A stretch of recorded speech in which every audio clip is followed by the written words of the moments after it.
Hello my motor enthusiasts. Another thrilling weekend at the Austrian Grand Prix has just gone by. Indeed, Enzo. Max Verstappen seems to have stolen the show again, eh? Absolutely, William. Starting from pole in the sprint race and maintaining the lead despite strong challenges. It was a spectacle. And what about the others? I heard McLaren wasn't too far behind. Spot on. Lando Norris and Oscar Piastri were nipping at Verstappen's heels. Piastri finished second, right behind Max, while Norris took the third spot. Quite the tussle there. How did the Mercedes camp fare during the weekend? Mixed fortunes there. George Russell managed to clinch P3 in qualifying, but Lewis Hamilton, despite maintaining his starting position in the sprint, struggled a bit with understeer. That's quite an overview. And what's the word from the team principals? They're gearing up for a nail-biter of a race. Christian Horner praised Verstappen but stressed the need for Perez to step up. Meanwhile, McLaren's Andrea Stella is quite optimistic about converting their sprint race momentum into race day success. Looks like we're in for an exciting discussion, eh? Let's dive deeper into these performances and what they could mean for the race. Hello my motor enthusiasts. This is Enzo, your guide to all things Formula One. And I'm William at your service. We're thrilled to have you with us on F1 Motor Fever podcast. Don't forget to subscribe and turn on notifications to never miss our thrilling race analyses and updates. Full throttle.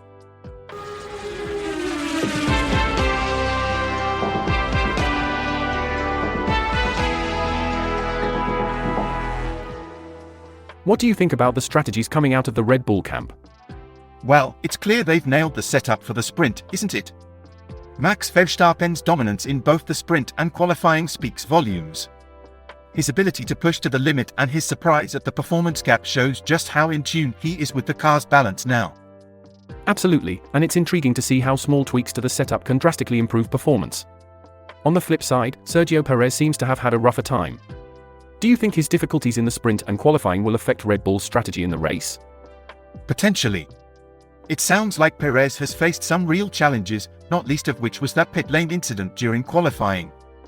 His comments about not having fresh tyres for the final part of qualifying due to earlier sessions suggest a bit of a strategic misstep. They'll need him up there with Verstappen to maximize their points haul. Indeed, and as Verstappen mentioned, the most crucial part is yet to come in the race. The pressure's mounting, and it'll be fascinating to see how these strategies unfold when it really counts. What's your sense of how the other teams might respond to Red Bull's current form?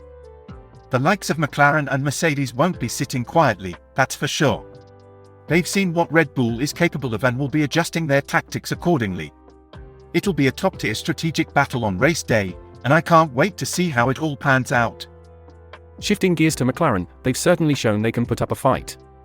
Lando Norris pushing hard despite feeling under the weather, and finishing just 4 tenths behind Verstappen in qualifying, that's commendable, isn't it? Absolutely, it shows the resilience and the drive to compete, doesn't it? And with Oscar Piastri, despite that setback with his lap time being deleted, it seems they're in good form. How crucial do you think their start will be in the race, given their current positions? Crucial indeed. With Norris positioned so close to the front, a strong start could set the tempo for McLaren. They've mentioned being stronger in the races than in qualifying, so that initial push at the start might just be their best chance to challenge Red Bull. Speaking of challenges, the track limits have been a talking point this weekend. How significant do you think this will be in tomorrow's race? Track limits could play a pivotal role, especially at a circuit like the Red Bull Ring where margins are famously tight. It's all about precision. If drivers like Piastri push too hard and fall foul of these limits, it could cost them dearly, not just in time but potentially positions as well. On the topic of pushing limits, how do you see the strategies differing between the teams, especially considering tyre usage in today's qualifying? That's a fascinating aspect to watch. Red Bull might be slightly cautious with Perez needing to make up ground after using up his better tyres early on. McLaren, on the other hand, might adopt a more aggressive approach early in the race to capitalize on any Red Bull vulnerability. It's going to be a strategic chess match on the tarmac. Moving over to McLaren's camp, there seems to be a blend of frustration and optimism. Oscar Piastri's lap deletion was a significant setback, but they're clearly looking to make up ground in the race. Andrea Stella mentioned the questionable enforcement of track limits, especially around turn 6. It adds an extra layer of challenge, doesn't it? Didn't quite catch that. What did you mean? Could you elaborate? Certainly. Track limits are defined areas of the racetrack a driver must stay within to avoid penalties, like time additions or lap deletions. At the Red Bull Ring, these limits are particularly stringent. Piastri's fastest Q3 lap was disqualified because he was deemed to have stepped outside these permissible boundaries, which, according to Stella, are already defined by the physical layout of the track itself. Right, that sounds quite contentious. With such close scrutiny on track limits, drivers must be incredibly precise, adding another element of pressure in an already intense environment. Exactly, and it's not just McLaren feeling the heat. Mercedes had their share of ups and downs with George Russell and Lewis Hamilton. Russell managed to secure third on the grid, which is promising for them. But Hamilton, despite the team making adjustments post-sprint to counter understeer, could only manage fifth. It shows how critical car setup adjustments are between sessions.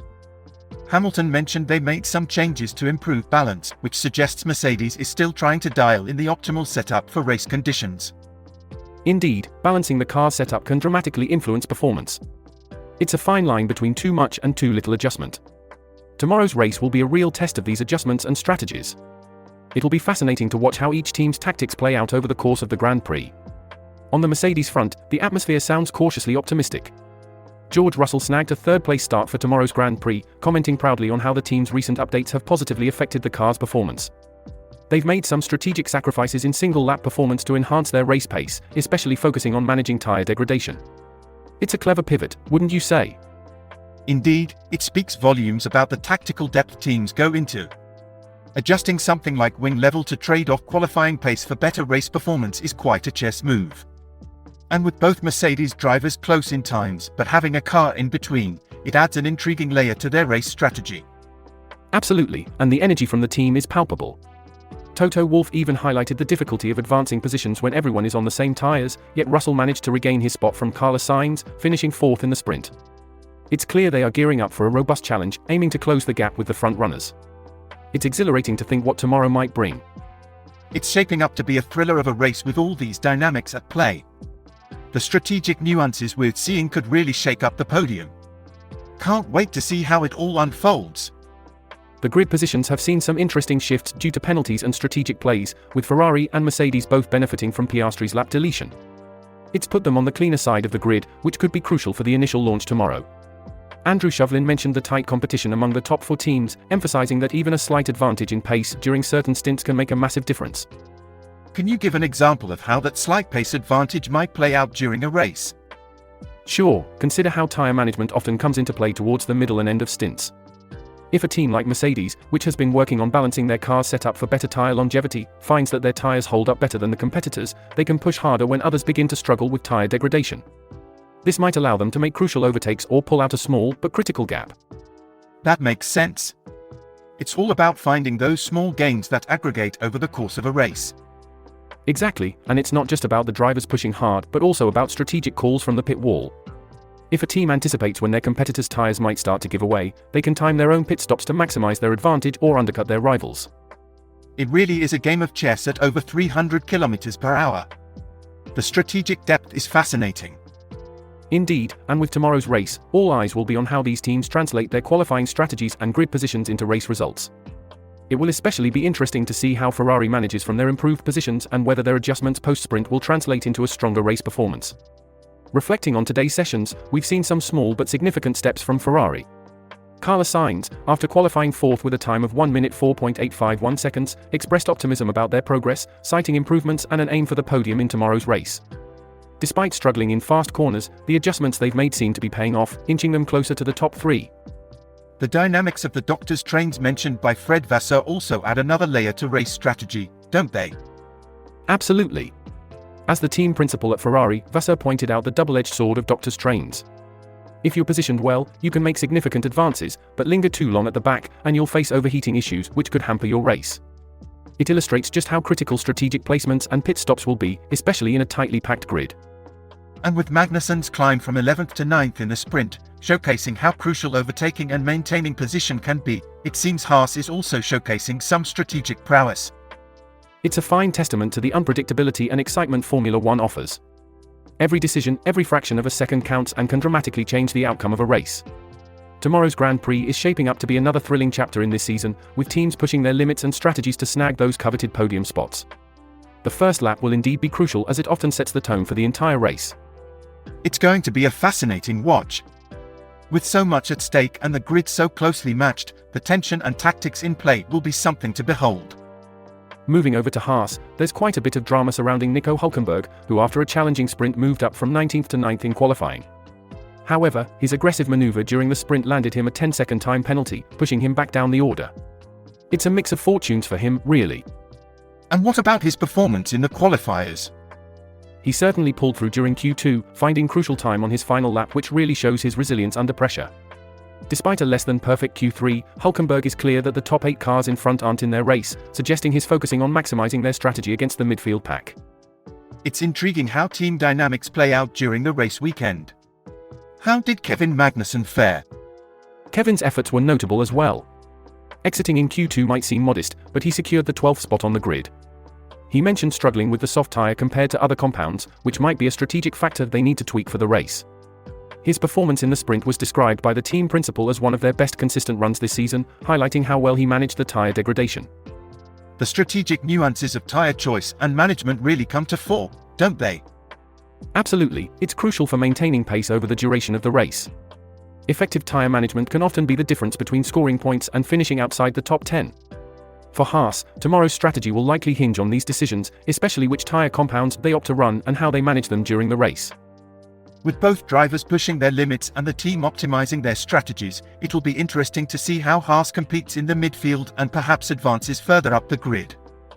Indeed, and with the unpredictability we've seen this weekend, anything could happen. The start will be essential, and navigating the initial laps without incident could set them up for a very productive race day. Switching our focus to Alpine, there's much to discuss about their performance this weekend. Esteban Ocon and Pierre Gasly found themselves in a challenging position during the sprint, with both drivers losing places to Magnussen and Stroll. Ocon finished 11th, just outside the points, while Gasly followed in 12th. This result came despite Alpine's recent upturn in form, which had raised expectations for their qualifying performance. It sounds like they faced quite a bit of adversity. How did they manage in qualifying? Indeed, Alpine's journey didn't get much smoother in qualifying. Ocon managed to squeeze into the top 10, securing a 10th place start. He spoke about the fierce competition in the midfield and how tight the margins were, noting that they had used 3 new sets of soft tyres in Q2 to make it through to Q3. This strategic choice, however, left them unable to contest Hülkenberg for 9th place. And what about Gasly's run? Gasly's day was described as less than smooth. His final lap time in Q2 was deleted after an excursion through the gravel, which capped his qualifying in 13th place. He mentioned a difficult start in the sprint with some wheel spin off the line, which saw him losing positions early on. Post-sprint, they tweaked the setup to enhance straight-line speed, but this seemed to compromise the balance from his first lap. It's a delicate balance with these adjustments, isn't it? Absolutely, the tweaking of car setups in pursuit of one advantage often comes at the cost of another. In Alpine's case, chasing that higher speed on the straights might have hindered their overall balance, which is critical in managing those tight midfield battles. Looking ahead, what can we expect from Alpine?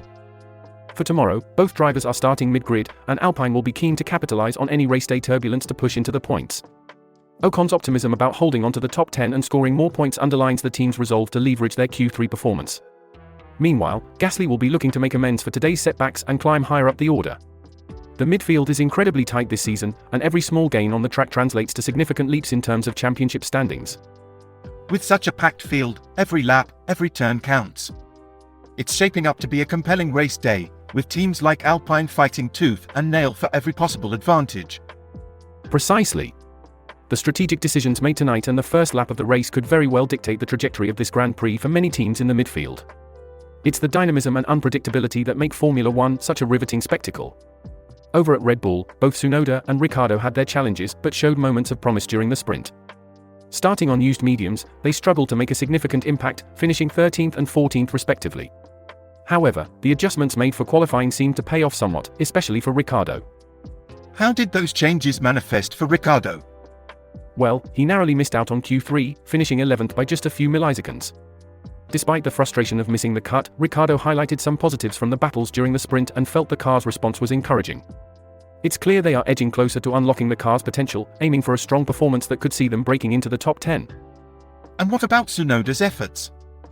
Tsunoda also acknowledged the need for performance gains, but believed they had the pace to potentially make it to Q3. Unfortunately, he couldn't quite piece it all together when it mattered, attributing it to his own shortfalls. He did commend the team for their hard work, utilizing all the data from previous sessions to optimize the car setup. It seems like both drivers are optimistic about their chances tomorrow. Exactly, both drivers see the potential for advancing into the top 10, pinning their hopes on strategic pit stops and managing tire wear effectively during the race. It's all about capitalizing on the setup tweaks and learning from today's sessions to mount a strong challenge in the race. The midfield battles are always intense, and it sounds like Red Bull is right in the thick of it for tomorrow. They certainly are, and with the car adjustments showing positive signs, the strategic decisions they make tonight could be crucial in how they perform. It's going to be fascinating to see how it all plays out, especially with the competitive nature of the midfield this season. Every team is pushing their limits, and every point counts. Moving on to Aston Martin, it's been a bit of a rough patch for them in Austria.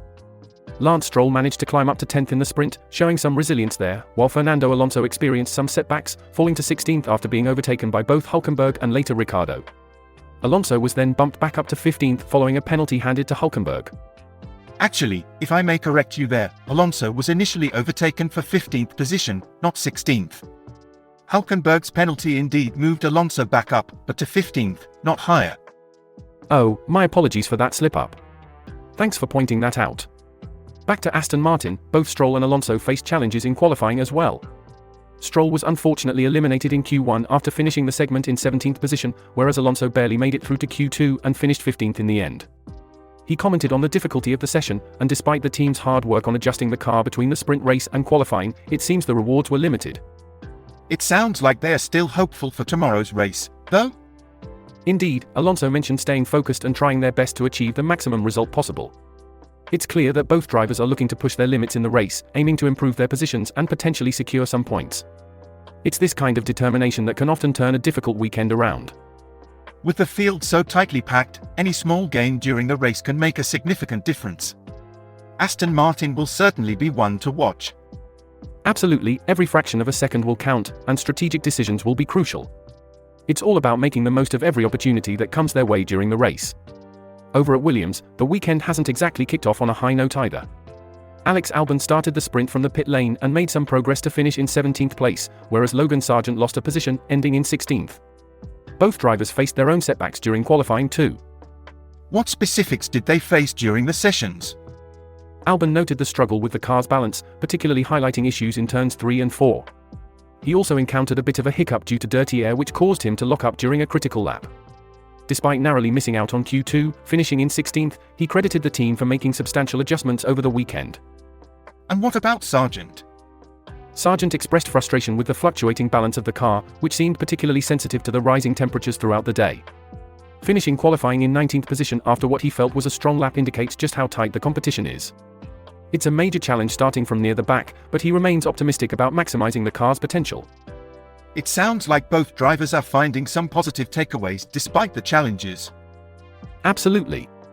Both are focusing on the positive changes and are keen to adapt and seize any favorable circumstances during the race.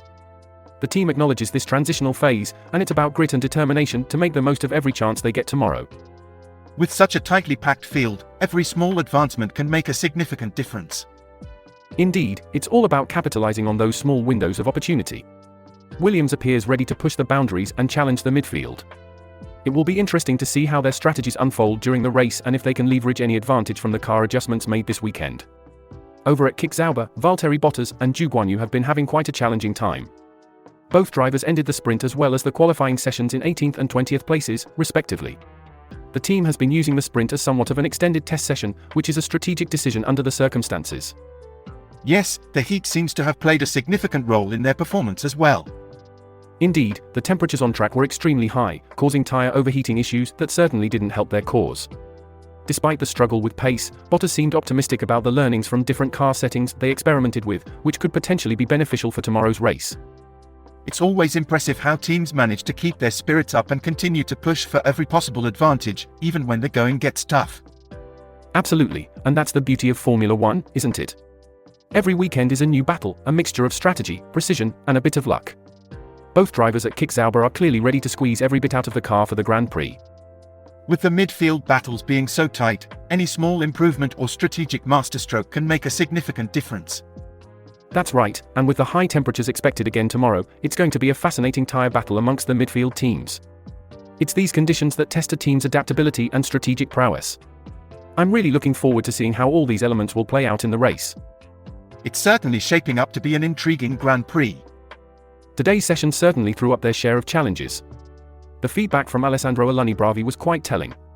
He mentioned that the track layout wasn't quite in their favor, unlike Barcelona, and they struggled to move past Q1 due to the lack of pace. It's clear they are facing a tough time, but remain committed to making the necessary improvements. It sounds like they're in a bit of a critical situation then. Absolutely, they're at the bottom of the pecking order this weekend, and despite experimenting with different setup options and attempting to tweak both the aero and mechanical balance, the desired results just weren't there. It's a stark contrast to their performance in Barcelona and a real test of their resolve to push through these tough times. And what about the tyre strategies moving forward? I heard there were significant challenges due to the high temperatures today. Yes, today's high temperatures, which saw the track hovering around 50 degrees Celsius, posed an extra challenge. Pirelli's motorsport director mentioned that these conditions allowed teams to test the medium tyre, giving them valuable strategic information.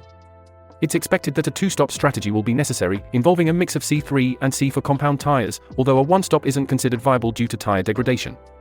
There's also the possibility of a three-stop strategy if circumstances like a safety car come into play. Max Verstappen grabbing another pole at the Red Bull Ring must have been the highlight though. Indeed, he seems nearly unbeatable here, especially over a single timed lap. This marks his 7th consecutive fastest qualifying at this venue. It just goes to show, despite the challenges with the conditions and tyres, some like Verstappen continue to find ways to excel and maintain top performance.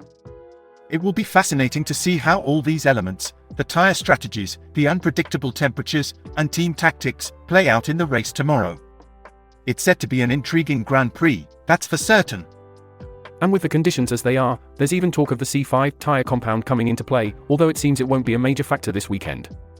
That's quite intriguing. It's always fascinating to see how the different tyre strategies unfold during the race. Absolutely. Switching gears a bit, there's been quite a buzz around Lando Norris. He's feeling quite confident about taking the fight to Verstappen in the Austria sprint after a closely contested battle for pole. It's shaping up to be quite the showdown. Yes, Norris has shown a great deal of promise, and it's exhilarating to think what he might achieve in tomorrow's race. Indeed, and speaking of exhilarating, have you had a chance to see Verstappen's pole lap at the Red Bull Ring? It was quite the masterclass in precision driving. Oh, it was sensational. His control and speed are just out of this world. It really is a treat watching him race, especially on a track where he's historically done so well. And amidst all this excitement, we shouldn't forget about Nico Hülkenberg, who's been hit with a 10-second time penalty over an incident with Fernando Alonso during the Austria sprint.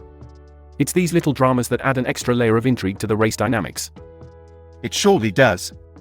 These incidents can sometimes alter the course of the race quite significantly. It will be interesting to see how this affects his strategy and performance tomorrow. With all these elements in play, strategies, penalties, and personal battles, the Austrian Grand Prix is definitely shaping up to be a thriller. William, what's the word on the street, internet-wise? Right, listen to this.